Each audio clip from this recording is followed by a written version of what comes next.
नमस्कार, स्वागत है आप सभी का राष्ट्रवाणी पर। मैं हूं आपके साथ सुमन। पश्चिम बंगाल में सत्ता परिवर्तन के बाद अब राजनीतिक माहौल लगातार गर्माता जा रहा है। चुनाव नतीजों के बाद जिस तरह से हिंसा, आरोप प्रत्यारोप और राजनीतिक बयानबाजी का दौर शुरू हुआ है, उसने पूरे देश का ध्यान अपनी ओर खींच लिया है। लेकिन अब जो खुलासे सामने आ रहे हैं, उन्होंने इस पूरे मामले को और ज्यादा गंभीर बना दिया है। सवाल उठ रहा है कि क्या बंगाल में हो रही हिंसा को राजनीतिक रंग देकर बीजेपी को बदनाम करने की कोशिश की जा रही? क्या टीएमसी के अंदरूनी गुटों की लड़ाई को बीजेपी बनाम टीएमसी की लड़ाई बताकर नया नैरेटिव तैयार किया जा रहा है? दरअसल दक्षिण 24 परगना से जो जानकारी निकलकर सामने आ रही है, उसने कई बड़े सवाल खड़े कर दिए। आरोप यह है कि चुनाव परिणाम के बाद रातों रात कुछ लोगों ने पार्टी बदल दी, हथियार जुटाए गए।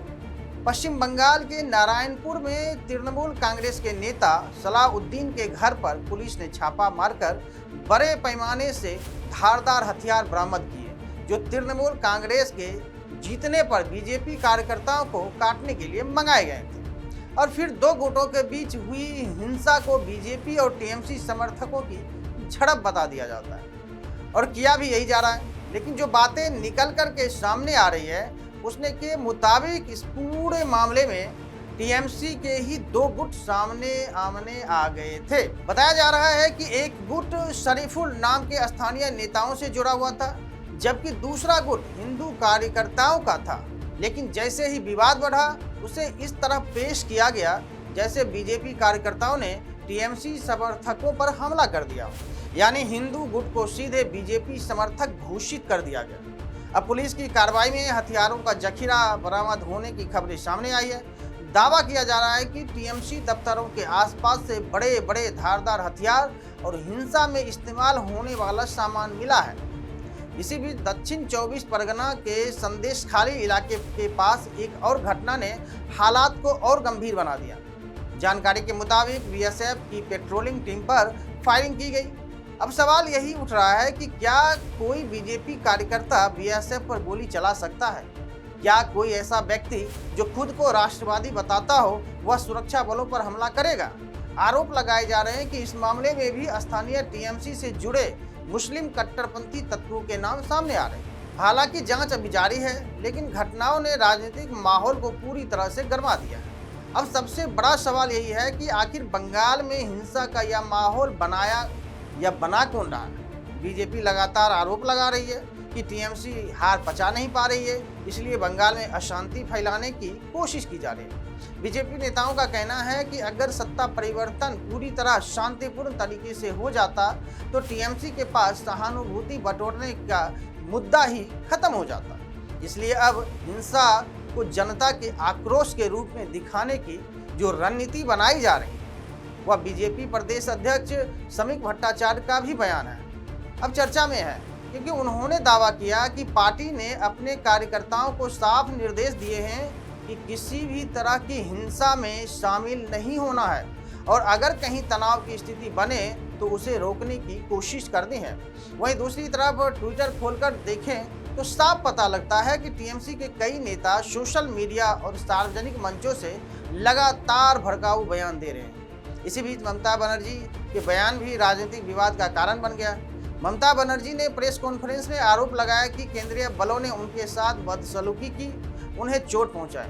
बीजेपी इसी बयान को लेकर के सवाल उठा रही है। बीजेपी नेताओं का कहना है कि अगर वास्तव में ऐसी घटनाएं हुई होती तो उसी समय हंगामा होता, लेकिन अगले दिन प्रेस कॉन्फ्रेंस में इस मुद्दा बनाया गया।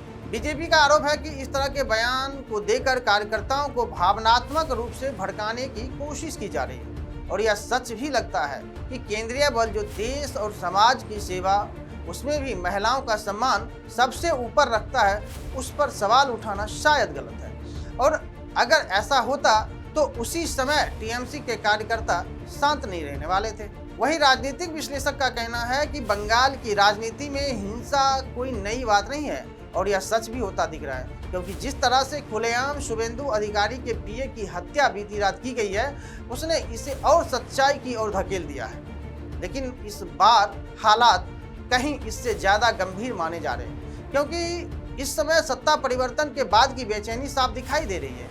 कांग्रेस और सीपीएम के स्थानीय कार्यकर्ताओं का बयान भी सामने आ रहे हैं, जिसमें कई लोग खुलकर कह रहे हैं कि बीजेपी की जीत के बाद पहली बार उन्हें अपने बंद पड़े दफ्तर खोलने का मौका मिला है। बीजेपी का दावा है कि अगर वास्तव में हिंसा बीजेपी कर रही होती तो सबसे ज्यादा नुकसान विपक्षी दलों को होता, लेकिन बंगाल में कांग्रेस और वामपंथी कार्यकर्ता भी कई जगह जश्न मनाते दिखाई दे रहे हैं। यही वजह है कि अब टीएमसी की रणनीति और उसके राजनीतिक नैरेटिव पर सवाल उठने लगे। फिलहाल पुलिस जांच जारी है, कई लोगों की गिरफ्तारी हो चुकी है, तकरीबन 20 से ज़्यादा लोग हथियार डाल चुके हैं क्योंकि उन्हें बरामद कर लिया गया है और हथियार बरामद होने की खबरें भी लगातार सामने और आ रही है।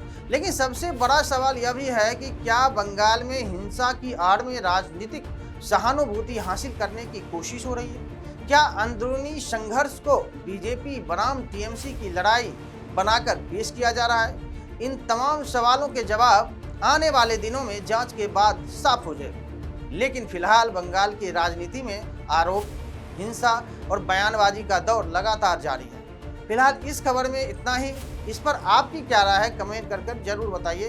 तब तक के लिए धन्यवाद।